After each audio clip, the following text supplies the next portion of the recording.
Good morning, my name is Roddy. Good morning, Facebook. This is Serena Vassetti. I'm right. Serena is the speaker who can't speak and the writer who can't write. My job is to help you become amazing. Yeah, so Serena's job, his whole goal, is to help you become more amazing.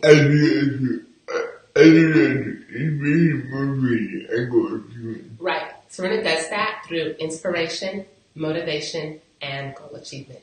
So how uncomfortable are you willing to get for amazing? And today's question, the question of the day is, how willing are you to get uncomfortable to become successful? Success is uncomfortable. Right. Because let's just be honest. To become successful, you're going to have to be a little uncomfortable. I know we all have a tolerance for discomfort. Yeah. And, come on. We all have a tolerance for discomfort. It may not, and various levels of tolerance, right? Yeah, some people tolerate more, some people tolerate less. Right. Some people can tolerate it more, some people can tolerate it less. Kind of like pain, right? Exactly. Yeah. And in order to get many, you might have to increase the tolerance. Right. But look, if you want to be amazing, there's a chance that you're going to have to increase that tolerance. Let me give you a couple examples. Right, so here's a couple of examples. Between complaining about your boss. There's a difference between complaining about your boss and actually when your boss sitting down and you know what I need.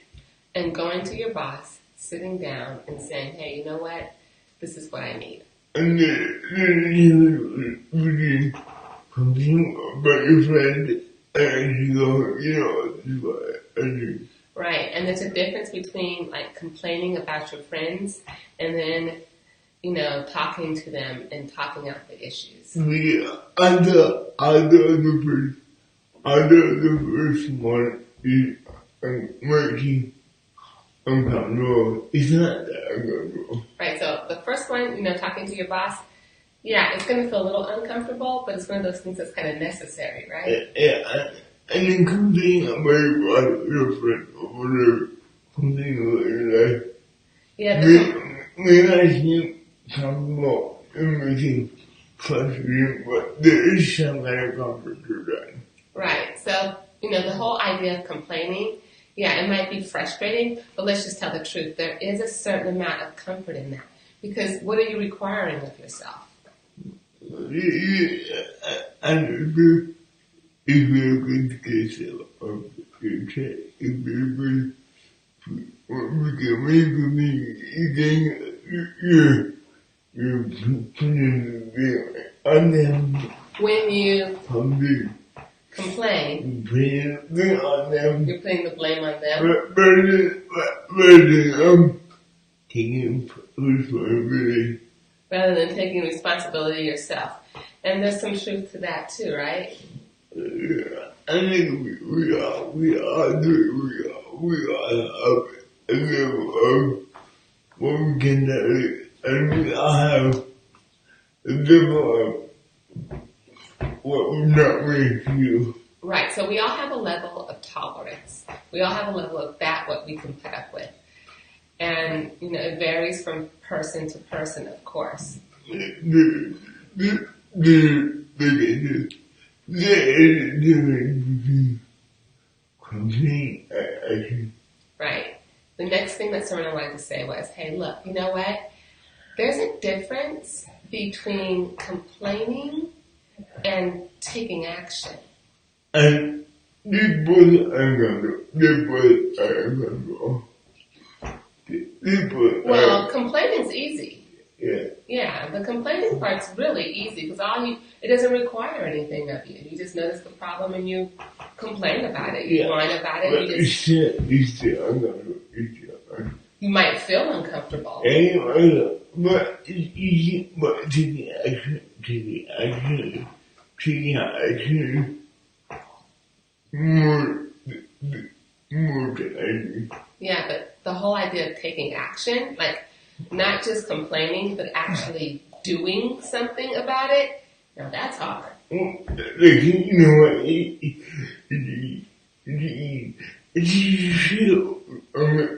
need to do it. Really. It's easy to say. I need to do it. Yeah, it's really easy to get up in the morning, look on the scale, and go, "Oh my goodness, I need to lose weight." But it's harder to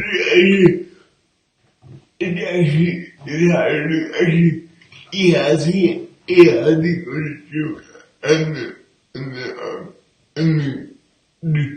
take the steps. Right, but you know what's harder? It's much harder to eat healthy and go to the gym. It's so much harder to pass up dessert when you're out to dinner with your friends and everybody's having, the brownie, the nice gooey brownie with the ice cream on top. Yeah. It's much harder to pass that up. And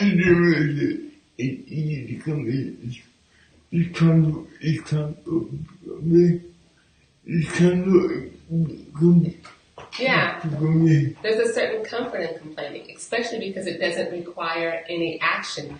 And if you complain a lot, you kind of get used to being in that space. So it just becomes like a part of you. And you know what? It can be fun. It can be fun. Yeah, you can make it fun. You can make it funny. You know. You can get together with friends. Have a drink and Right, you can get together with your friends at happy hour, have some drinks and have a whole complaining session. There's another word for that, but we're not going to use that.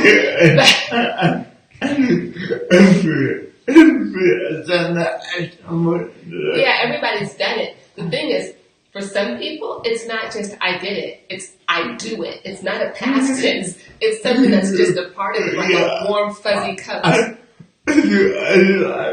do. You do it, everybody does it. Yeah, there's a difference, to complain about something sometimes is one thing. Yeah, and completely healthy along the machine that you take action. Right. If you complain and then take action, that's healthy. I know I did that. Yeah. Yeah, like I was complaining about the scale. And then I finally decided to take some action about that scale. You don't need it. Yeah, I only have 8 hours of eating during the day. Yeah. Taking action against the scale. But the action is challenging. It's challenging. Yeah, it is. Yeah. This is the problem. With goals. Alright, here's the problem with goals. When you work on your goals. So when you work on your goals. Your life actually becomes more challenging and more intense. Yeah, your life actually becomes more challenging and more intense. There's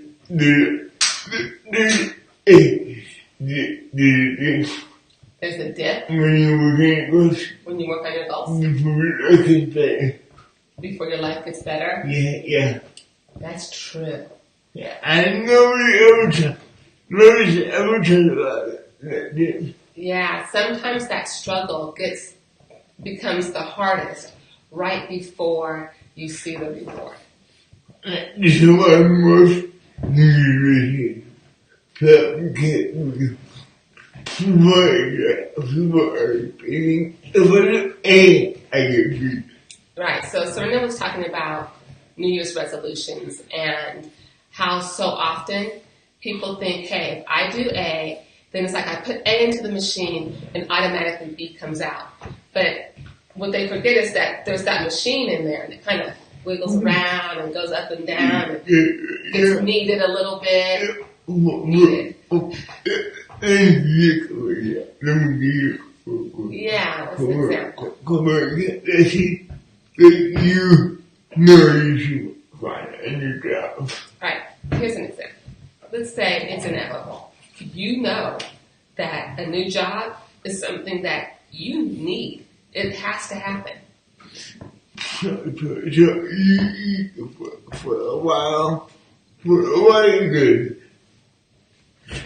That didn't work. Job was just found and Right, so then you have to start looking for a job. And you know you have to do this. And so, that takes your time, it takes your energy, it takes a lot of emotional fortitude in some cases.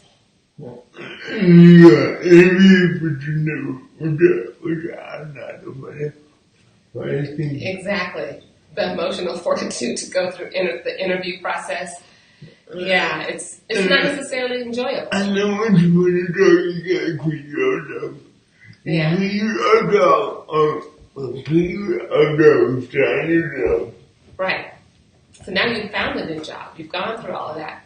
So that means you have to quit your old job, which means, again, having to go through telling people goodbye, just getting ready for the changes that are coming. I'm ready. Yeah, there's the whole onboarding process, the training of the new job. You have to find a new deli. Yeah. Yeah, you might have to find a new mentor. And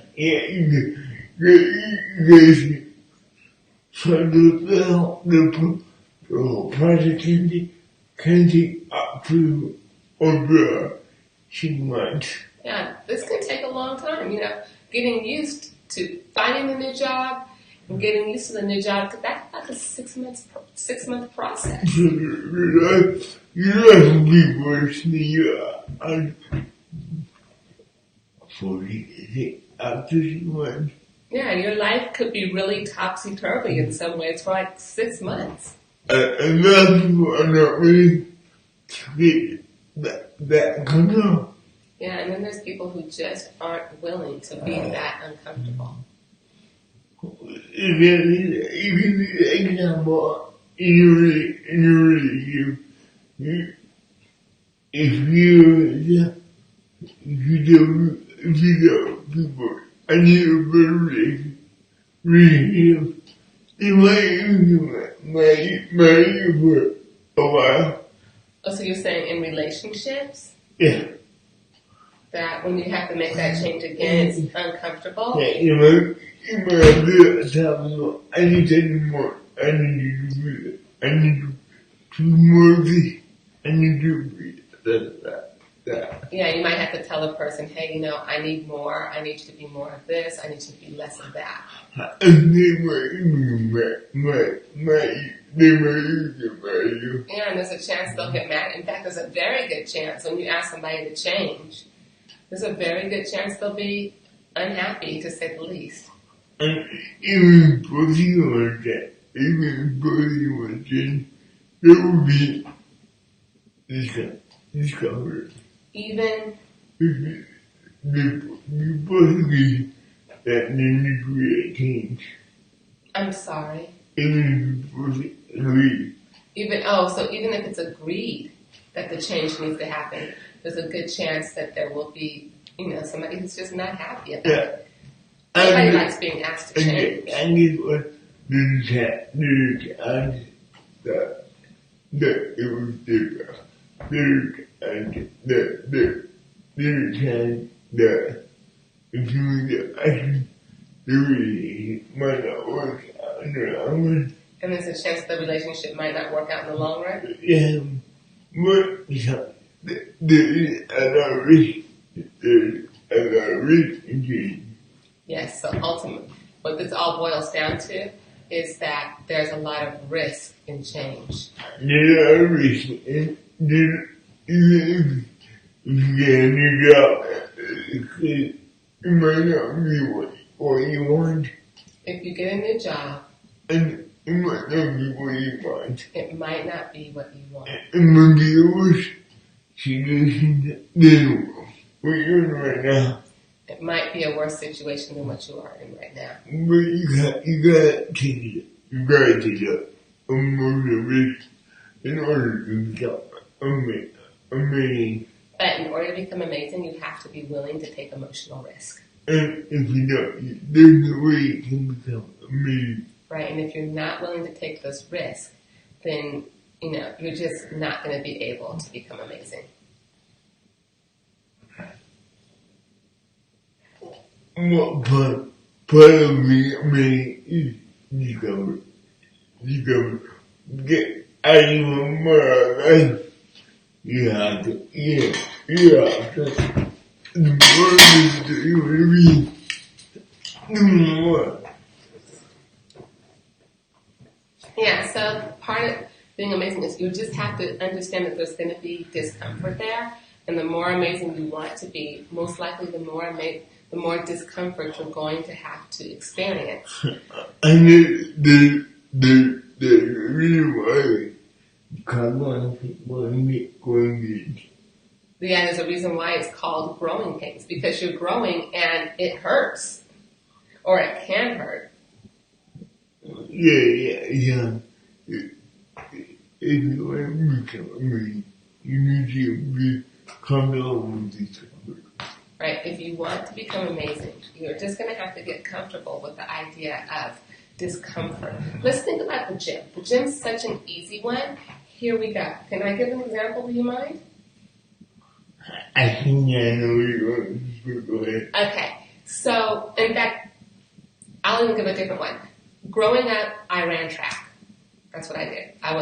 I ran the 1, the 2, the 4, the relays. I ran track, and I ran my first track meet at age 5. So I did this for a long time. And let me tell you, the beginning of track season, it hurts. It hurts like nobody's business. You get 1 week where it feels okay because you run on grass to prevent shin splints. But then after that, it hurts because they're trying to get you to grow so you can become faster, so you can become a better runner and you can win more races. You don't get that by just doing what you've always done. They've got to push you and constantly push you and push you. The same is true with the gym. Do you want to get stronger? If you want to get stronger, you can't continue using the 5-pound weight. At some point, you're going to have to pick up the 15. And you're going to do more reps. And it hurts. But it makes you, in the end, it makes you better. Is that where you thought I was going with it? Yeah. Yeah. Man, I was hoping I could be a little less predictable. Yeah. No, I was a party 2 months ago. Right, so Serena started working on a project 2 months ago. I remember. And it's Okay, so let me rephrase that. So Serena was working on a project, and it wasn't going his way. And what happened 2 months ago? And my prediction was to hire somebody. Wait, Can you repeat that for me, please? my prediction was to hire somebody. Okay, so the project wasn't going the way Serena had hoped it would. Just wasn't. And so, it had to be some adjustments had to be made. And so what Serena thought initially was, hey, look, you know what? I'm just going to go and I'm just going to hire somebody else right now to fix all these mistakes and get my project back the way or going the way I want it to go, the way it needs to go. And that was easy. Yeah, and honestly, that would have been the easy way. That would have been, it would have been operating an emotion, but it would have been, it would have felt the best, right? I think so. Thank you. The video was funny. I didn't really come right away. Right, so right away, Serena got to interviewing. And somebody had to fix this. And then never when I interviewed, she was really cool. Right, and the people that you interviewed, a lot of them were really capable. The first one was extremely capable. And I said, we need take our time, we need to think about this strategically. Right, but then Serena took a step back, said, let me look at this big picture here. Let me take the emotion out of it. And and then you said, hey, look, we need to kind of think about this strategically. And one of the things that I did, I looked at everything. I looked at everything, every piece of what we had. Right, so then what Serena did was, when he took his step back, was he looked at everything. He looked at every piece that we had. Yeah. Audited everything. I would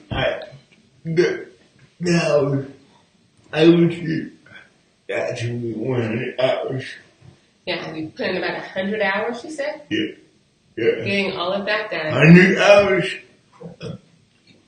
And then it was uncomfortable. And the entire process, Serena said, just made him super uncomfortable. It's not fun, right? I really did. I'm very good to me. I needed to audit everything and fix myself. Right, and Serena had to audit everything, and he had to fix some stuff. I also learned a lot. I learned a lot about the process. So when I could have more intelligence. Right, and Serena made it a point to learn more about the process so that when interviewing and looking for somebody, the conversation was different. You could have a more engaged conversation. And the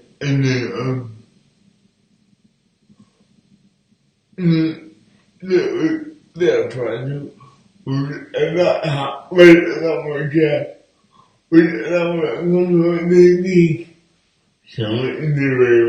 Right, and that whole process, that whole, step back, assess, be deliberate, that's more challenging for Serena because the first instinct is act in emotion. This was act in reason and logic. And it's so much easier just to act in that emotion. But it was, you let yourself experience the discomfort of not acting upon your first impulse, but instead taking your time and reasoning your way through it. And you know what? Before that was, I had to admit some mistake. I'm sorry? I had to admit some mistake. You have to admit some mistakes? I had to. You had to admit some mistakes about what you had done previously. Which was one level of right, which of course brought in another level of discomfort. So here's the thing, Serena could have sat around and complained about the project and how it was going, or he could have taken action. He took action. When taking that action, it made him uncomfortable. Can I give you Sure, let's hear another example. Let's say that you are Okay, so this example has to do with romance. Let's say you I'm sorry? Don't PG. You don't want to make it PG? What? Don't PG. Don't PG. Oh, okay. So what Serena said was, don't worry. This is Facebook Live. It's PG. You don't have to make the kids leave the room. You just got out of a romantic relationship. Alright, so let's say that you just got out of a romantic relationship. And your first thing is to go into another relationship right away. Yeah, and then hopefully this isn't you, but if your first instinct is to go into another relationship, so just jump from one to the other. But versus what getting therapy and we can't walk around. As opposed to taking some time out, doing some reflection, some examination. Or even with therapy. Really? You think that much? Maybe it could be. Okay, so Serena even said possibly even needing to go to a therapist. Yeah, it can be uncomfortable. That might be needed. Yeah, so that whole thing, it's going to be uncomfortable. You know, whenever you end a relationship, be it romantic or professional or just platonic, it's not easy. Yeah. Mm-hmm. And it does make one uncomfortable. Yeah, but you gotta get yourself, you gotta look at the way you people, you gotta look at everything you want to go. Amazing. Right, but if you want to be amazing, you've got to be honest. That's the first step. You have to be honest. And you have to be honest about where you are, what you're doing, how things are going. You know, you have to be honest in your assessments. Yeah, and that can't, because when you do it, you are getting uncomfortable. That are going to be uncomfortable. Right, and when you are honest in that way, then you're going to find some things you don't want to know. Well, you need to know, but you may not want to know. And that is going to make you uncomfortable. Okay, I want to do a couple of things. I want to read the blog. Right, so Serena said, hey, you know what? You've got to learn more about this. And his blog really lays it out quite well. So just go to serenav.com, look for the blog. Yeah, I will see next week. And next week, Serena will be back talking about more good stuff. Okay. Bye now. Bye. Thank you so much. And